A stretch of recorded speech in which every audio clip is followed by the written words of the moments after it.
Hi friends, എല്ലാവർക്കും മിഠായി പൊതിയിലേക്ക് സ്വാഗതം. ഇന്ന് മിഠായി പൊതിയുടെ ഒരു സ്വാതന്ത്ര്യദിന ക്വിസാണ്. ഞങ്ങളുടെ കുട്ടികളുടെ ടീമും മുതിർന്നവരുടെ ടീമും തമ്മിലാണ് മത്സരം. വാശിയേറിയ പോരാട്ടമാണ്. 20 ക്വസ്റ്റ്യൻസ് ആണ്. സ്വാതന്ത്ര്യ സമരമാണ് ടോപ്പിക്. ഓക്കെ, അപ്പം സ്വാതന്ത്ര്യ സമരത്തിൽ പ്രത്യേകിച്ചും KPSTA മത്സര പരീക്ഷ എഴുതുന്ന LP UP കുട്ടികൾക്ക് ഉപകാരപ്പെടുന്ന രീതിയിലുള്ള അത്യാവശ്യം സിമ്പിൾ ആയ ചോദ്യങ്ങളാണ്. 20 ചോദ്യങ്ങൾ, ഉത്തരങ്ങൾ മാത്രം എഴുതുക. ഒന്നാമത്തെ ചോദ്യം, അത് നിഷാൻ പാത്തുവൊക്കെ പ്രത്യേകം ശ്രദ്ധിക്കുക. മഹാത്മാഗാന്ധി ഇന്ത്യയിൽ വന്നതിന് ശേഷം പങ്കെടുത്ത ആദ്യകാല സമരങ്ങളെ കുറിച്ച് എല്ലാവർക്കും അറിയാം. അതിലൊരു സമരത്തിൽ ഗാന്ധിജി ഗ്രാമങ്ങൾ തോറും സഞ്ചരിച്ച് കർഷകർക്ക് ആവേശം നൽകിക്കൊണ്ടാണ് പങ്കെടുത്തത്. ഗാന്ധിയുടെ ആദ്യത്തെ 3 സമരങ്ങളിൽ ഏറ്റവും പ്രധാനപ്പെട്ട ഒരു സമരത്തിൽ ഗ്രാമങ്ങളിലൂടെ സഞ്ചരിച്ച് കർഷകർക്ക് ആവേശമൊക്കെ നൽകി അവരോട് സംസാരിച്ച് അവരെല്ലാം സംഘടിപ്പിച്ചാണ് ഒരു സമരം നടന്നത്. ഏത് സമരമാണത്?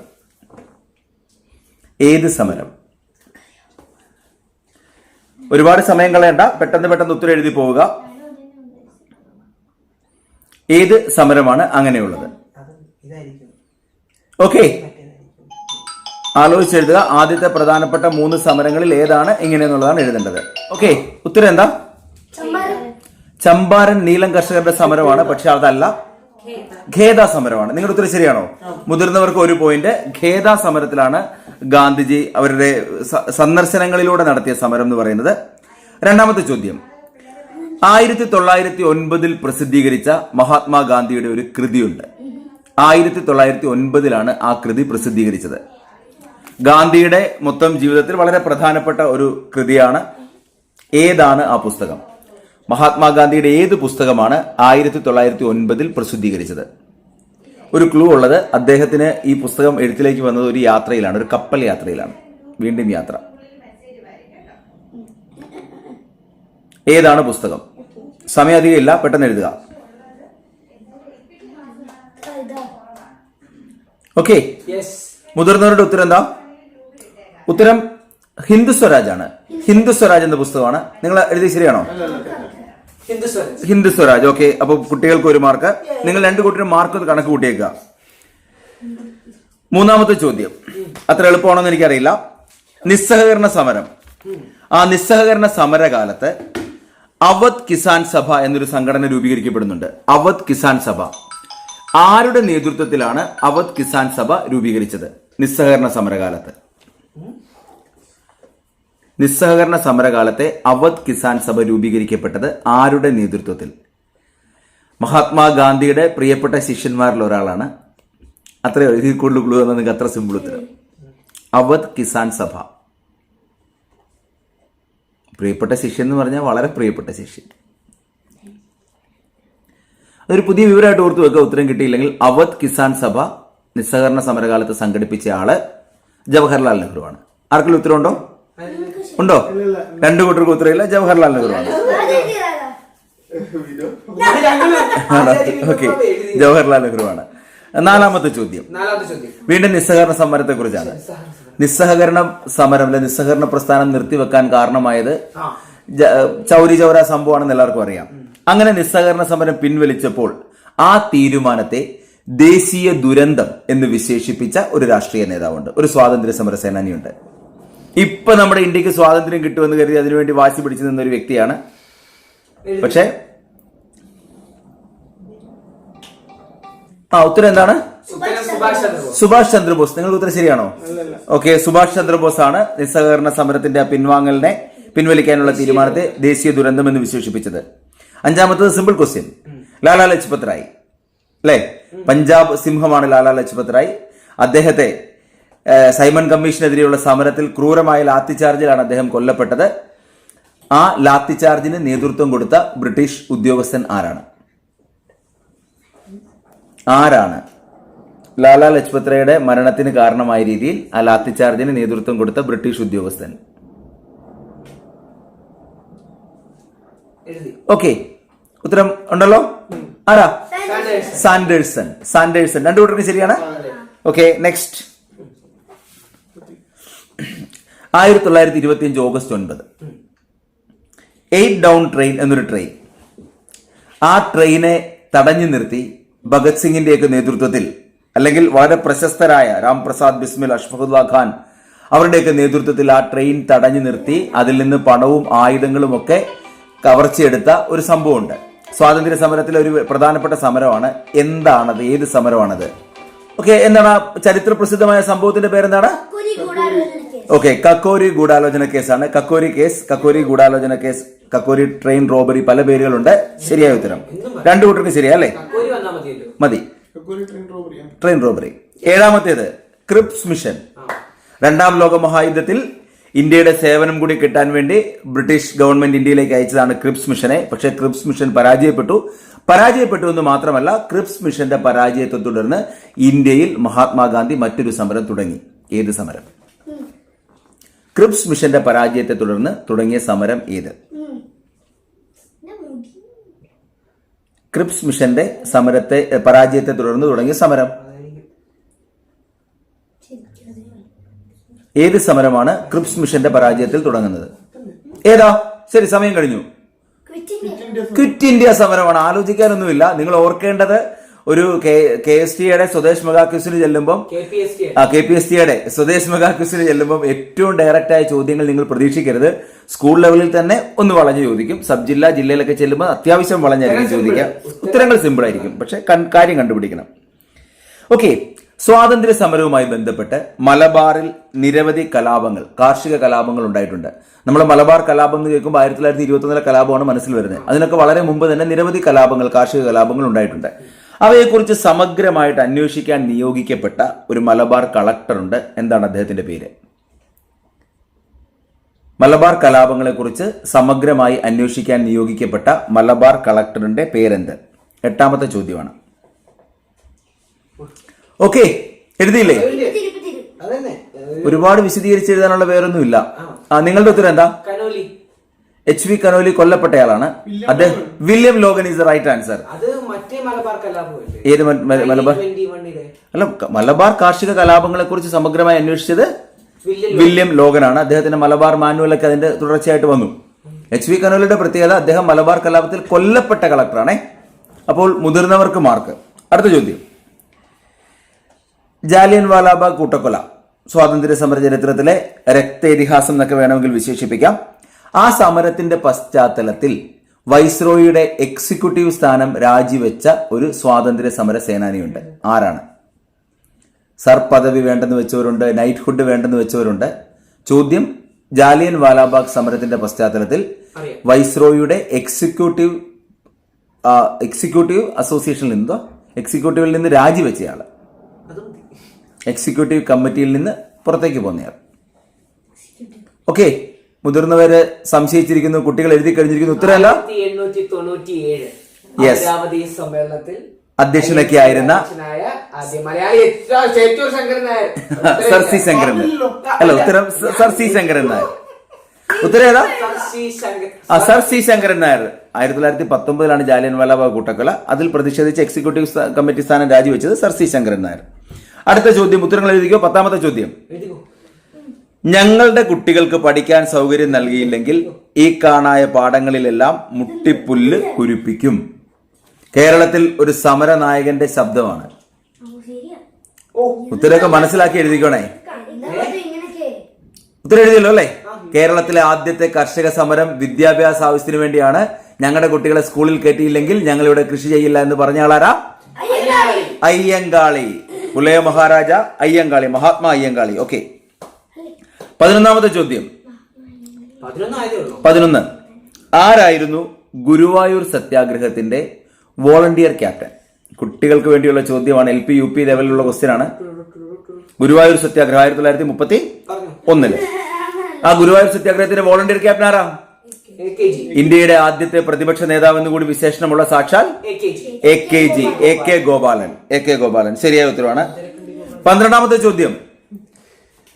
ഇന്ത്യയിലേക്ക് അല്ലെങ്കിൽ കേരളത്തിലേക്ക് ആദ്യം വന്ന വിദേശി 12ാമത്തെ വിദേശിയാണ് വാസ്കോ ഡ ഗാമ, പോർച്ചുഗീസുകാരൻ.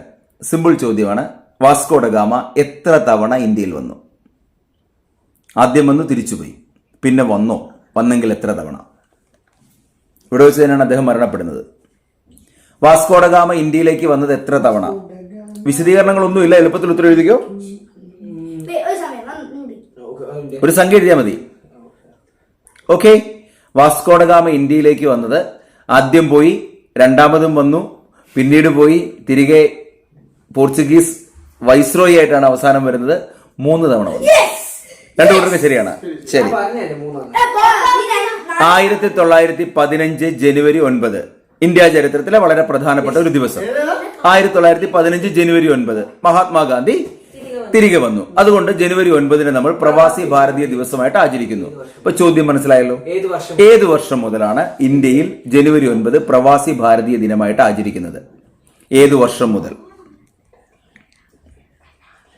ഏത് വർഷം മുതൽ? Okay okay. നിങ്ങൾ കുട്ടികളുടെ ടീമിന്റെ ഉത്തരം എത്രയാ?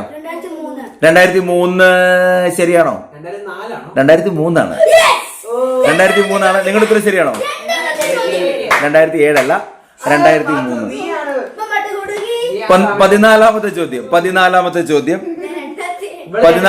ചോദ്യം. ഇന്ത്യയുടെ കരച്ചിൽ ഒരു കവിതയാണ്.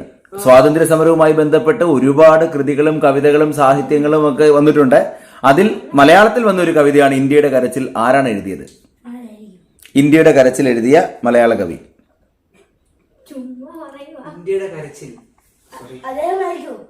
ആരായിരിക്കും? സമയം കഴിയുകയാണ്. പാത്തു എന്താ എഴുതിയേ? വള്ളത്തോൾ. നിങ്ങളുടെ ഗസ് ആണെങ്കിലും ശരിയായ ഉത്തരവാണ്. രണ്ടു കൂട്ടർക്കും ശരിയാണ്. അടുത്ത ചോദ്യം. Question number 15. ഇന്ത്യയുടെ സംസ്ഥാനങ്ങളെ പുനഃസംഘടിപ്പിക്കാൻ തീരുമാനിച്ചപ്പോൾ ഒരു സ്റ്റേറ്റ്സ് ഡിപ്പാർട്ട്മെന്റ് തുടങ്ങി. അതിന്റെ സെക്രട്ടറി ആയതൊരു മലയാളിയാണ്. സർദാർ വല്ലഭായ് പട്ടേലിന്റെ കൂടെ VP മേനോൻ, വാപ്പാല പങ്കുണ്ണി മേനോൻ അല്ലെ. അപ്പം അദ്ദേഹത്തിന്റെ ഒരു പ്രത്യേകത, ഇന്ത്യയില് ഏതെങ്കിലും ഒരു സംസ്ഥാനത്തെ ഗവർണറായ ആദ്യത്തെ മലയാളി കൂടി അദ്ദേഹമാണ്. പട്ടംതാണു പിള്ള പഞ്ചാബിന്റെ ഗവർണർ ആകുന്നതിനൊക്കെ മുമ്പ് ഇദ്ദേഹം ഒരു സംസ്ഥാനത്തെ ഗവർണറായി. ഏത് സംസ്ഥാനം? VP മേനോൻ. സംസ്ഥാന പുനഃസംഘടനയ്ക്ക് കാരണക്കാരനായ VP മേനോൻ പിന്നീട് ഏത് സംസ്ഥാനത്തിന്റെയാണ് ഗവർണറായത്? ഇന്ത്യയിലെ വളരെ ദരിദ്രമായ സംസ്ഥാനങ്ങളിലൊന്നാണ്. അതാണ് ക്ലൂ. ഏറ്റവും ദാരിദ്ര്യം എന്ന് ഞാൻ പറയുന്നില്ല, വളരെ ദരിദ്രമായ സംസ്ഥാനങ്ങളിലൊന്ന്. ഓക്കെ, ഉത്തരവുണ്ടോ? ഒഡീഷയാണ്. ഒഡീഷ ഗവർണർ ആയിരുന്നു. പഴയ ഒറീസ, ഇപ്പൊ ഒഡീഷ. VP മേനോനെ.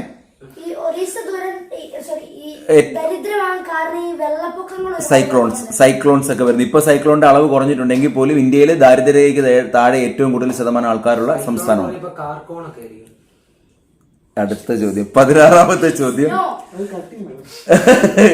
ഇതിനകത്ത് ഒരു സ്ഥിരമുള്ള ഇവര് ചളി ഗോഡ്സെ, നാഥുറാം വിനായക് ഗോഡ്സെ. അദ്ദേഹത്തിനെ വധശിക്ഷ, അല്ല കൂടെ ഒരാളെയും കൂടെ കൂട്ടിയാണല്ലോ തൂക്കിക്കൊന്നേ, നാരായണ ആപ്തയും കൂടെ. അപ്പൊ ചോദ്യം, അംബാല ജയിലിൽ വെച്ചാണ് ഇവരെ തൂക്കിക്കൊല്ലുന്നതൊക്കെ. ആരാണ് ഗോഡ്സെക്ക് വധശിക്ഷ വിധിച്ച ആ ജഡ്ജ്? ആരാണ് അത്? പാത്തുനും അറിയാലോ അല്ലെ? ഇതൊക്കെ ഈ ചോദ്യങ്ങളൊക്കെ LP UP LP ഒക്കെ വരും കേട്ടോ. ആരാണെന്ന് പറയാം? ആരാ?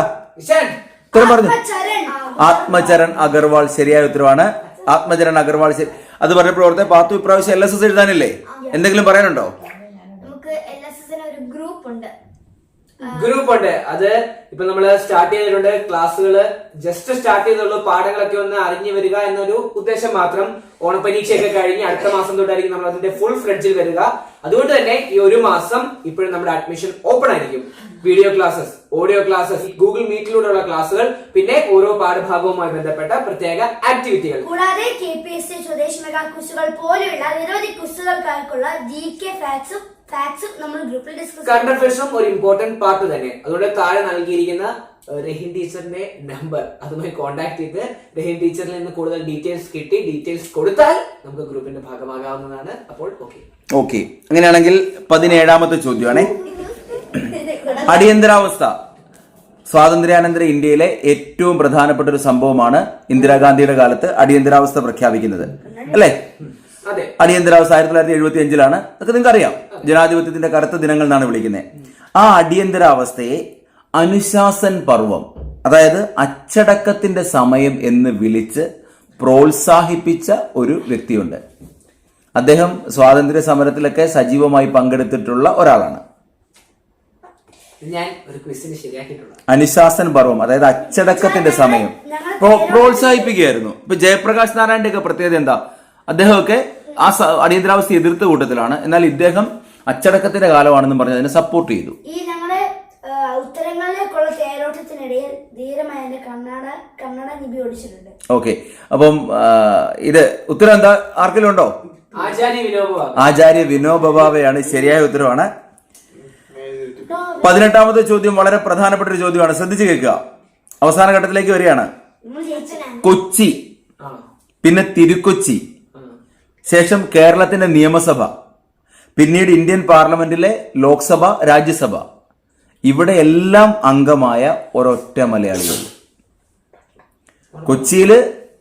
കൊച്ചി രാജ്യ പ്രജാമണ്ഡലത്തില്, അതിനുശേഷം തിരുവിതാംകൂറും കൊച്ചിയും കൂടെ ചേർന്ന് തിരുക്കൊച്ചി ഫോം ചെയ്തപ്പോൾ അങ്ങനെ കേരള നിയമസഭയിൽ, ലോക്സഭയിലും രാജ്യസഭയിലും ലോക്സഭയിലും, ഇന്ത്യയിൽ മന്ത്രി, കേരളത്തിൽ മന്ത്രി, എന്ത് മന്ത്രി ഞാൻ പറയുന്നില്ല.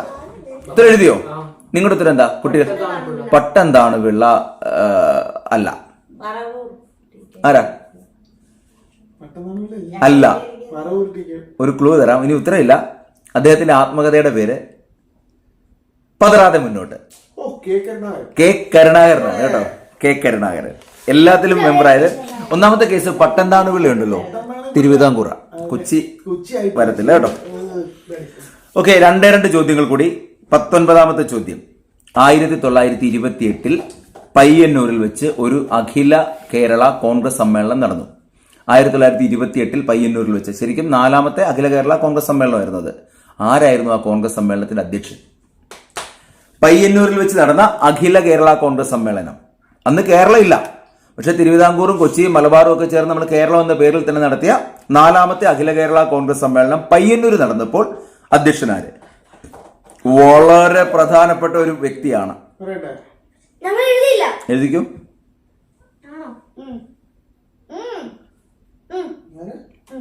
ഓക്കെ, നിങ്ങളുടെ എഴുതിയല്ലോ. നിങ്ങളുടെ ഉത്തരം എന്താ? നിങ്ങളുടെ പറ. Annie Besant. നിങ്ങളുടെ? ജവഹർലാൽ നെഹ്റു ആണ് കേട്ടോ ഉത്തരം. ആനി ബസന്റ് ആയത് മലബാർ കോൺഗ്രസ് സമ്മേളനത്തിലാണ്. നിങ്ങളിത് ഓർക്കണം. ഐക്യ കേരളം എന്നുള്ള കൺസെപ്റ്റ് ഒക്കെ കൊണ്ടുവന്നത്, ഐക്യ കേരളം വേണമെന്നൊക്കെ തീരുമാനിച്ചതൊക്കെ എന്തുകൊണ്ടാണ്? നെഹ്റു അധ്യക്ഷനായ കോൺഗ്രസ് സമ്മേളനം, കേരള കോൺഗ്രസ് സമ്മേളനം. അപ്പൊ അത് ഓർത്തു വെക്കണം. പയ്യന്നൂര് 4ാം കോൺഗ്രസ് സമ്മേളനം. ലാസ്റ്റ് ചോദ്യം. ടി പ്രകാശ് ആദ്യത്തത് 1921 ഒറ്റപ്പാലത്ത്. അത് ആദ്യത്തത്. ലാസ്റ്റ് ചോദ്യം. ഇപ്പൊ 20ാമത്തെ ചോദ്യം. 2 കൂട്ടരും മാർക്ക് എഴുതുക. കൂട്ടുകാരെ അവര് അവസാനം മാർക്ക് പറയാൻ ആവശ്യപ്പെടുമല്ലോ. ലാസ്റ്റ് ചോദ്യം.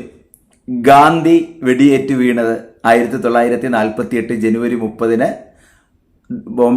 ഡൽഹിയില് ബിർള മന്ദിരത്തിൽ വെച്ചാണെന്നൊക്കെ അറിയാം. സമയം എത്ര? മഹാത്മാഗാന്ധിയുടെ നെഞ്ചിലേക്ക് നാഥുറാം വിനായക് ഗോഡ്സെ വെടിയുതിർത്ത സമയം.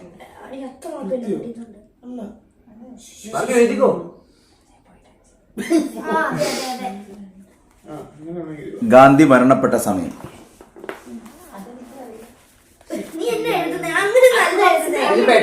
അപ്രോക്സിമേറ്റ്ലി മതി. ഞാൻ ഉത്തരം പറയാം ലാസ്റ്റ്. ഓക്കെ,